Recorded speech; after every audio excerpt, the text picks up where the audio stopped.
دومي كحجان كهر قرن أورك قرننا الصومال قرية قان مختار ظاهر جبريل وما توربين توعي كويد شيء حرجة يدوان كله كعضي حكومة الصومال إسلام مركزنا لجوء يديه إنه علن كدولة فدرالك الصومالية اللي هي لباتن كيتون كقبيل مقالة البورمية حرون تقبل كهودل قرية قان كيارين تاسيب بينيه إسلام مركزنا وحول شيء إن أنا أرماس وحبك للسعون وعنو فافين كبحي حرجي سيعدي كدم بس. أنا هرتفهم شيء كالصونا عن شعلي إن أنا أرمها سكها الله هذا أنا كجاب سنة هذا نادي صحافة يقول صدق تعفيس كيجا أفرتي بشيء تضبط إلا وده كل لا تنك وح كذا يمدي مقالة هرقيسة وح حفيس كيجا يقول يمدي نيشة شيء إنه تلي عصر دون كي هاي نكاس أنا نقوان أنا نلاحين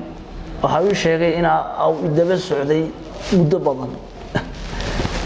ninkaas sargaalka ah oo wuxuu sheegay in 15 cisho daba socday guriga markaan soo baxay iyo markaan galayba wuxuu sheegtay in uu yahayo kiisas ah inaan calaamad ka qaybinayay magaalada Boorama 26kii Juun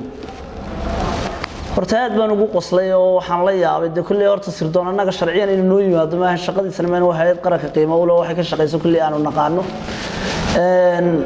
وبوليسكينا حفيز كيغا iyo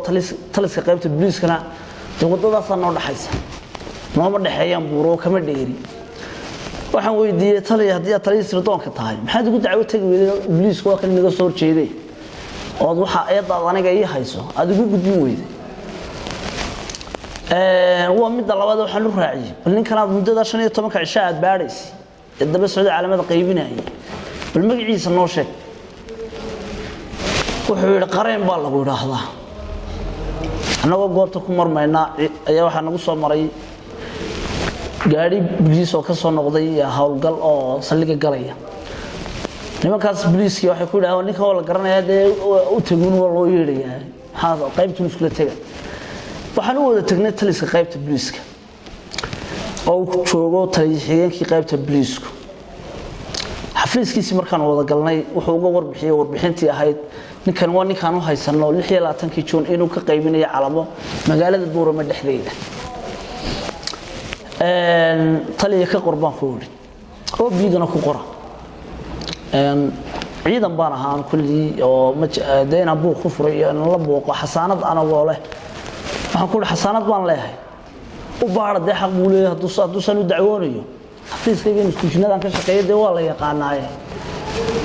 u baar ما يهل نوع لنا كم فكنا ياه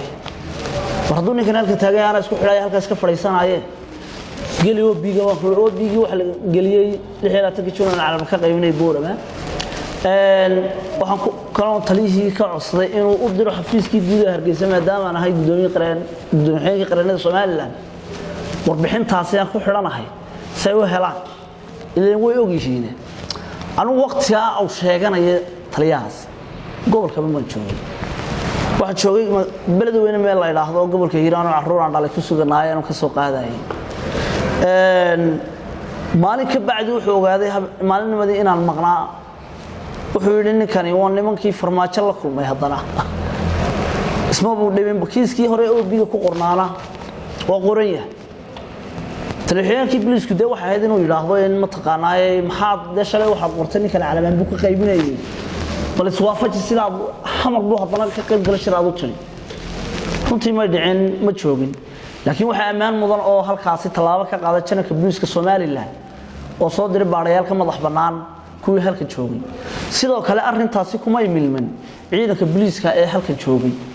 وأنا كحوم عيان حرق جايجا يوصل استفاء وشيء وحنا كو أمرين طليات يصيردون كانوا حقا أنا كسر جالهان ويهيو ليش شمر كمريسي oo kiiskaasi ayaa oo halkaas marayo oo wax cadeynana aan la keenin gabi ahaan waa loo waayay wax cadeyna anigu waa ka maqnaaha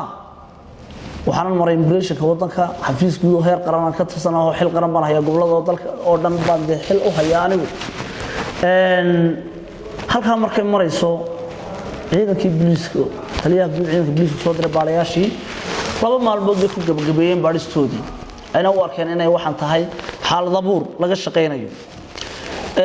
arrin cajiiba dhacaysa marka 6 cisho xidhnaa oo aan ka dhex dareemay inay wadaan cid halkan joogtaa aniga waxa la ii sheegayay intaaba in madaxweyne Muuse Biixi Cabdi haysto in wasiirka arrimaha gudaha haysto tan waan ogahay inay haysan madaxweynuhuna aanay haysan wasiirka arrimaha gudaha haysan xalaaliye guudna aanay haysan oo hadday haystaan airport kale dhigu lahaa waran xafiiskaygiina wuxuu ku yaalaa magaalada Hargeysa hadday haystaan laakiin waxaan u arkay arrinkaasi in cid halkan joogto oo kicinaysa dadka ay ka shaqeynayso oo kala jaraysa dawladda dhexe iyo dadka reer awdal madaxweynuhu shacbiga reer awdal ma kala yaqaan ciidamadiisa aniga ma yaqaano shakhsiyan iyo waxaan ka shaqeeyaba haddana markuu yiraahdo mas'uulkii halkan joogay madaxtooyada haysata macnaheedu waxa weeyaan dadka inuu ku dirayo madaxweynaha si ay u kala fogaadaan hogaankii operation-ka loo soo diray booliiska ee Birmadka kalamaan hadal xariga sharci darrada ay aniga la yeegeystay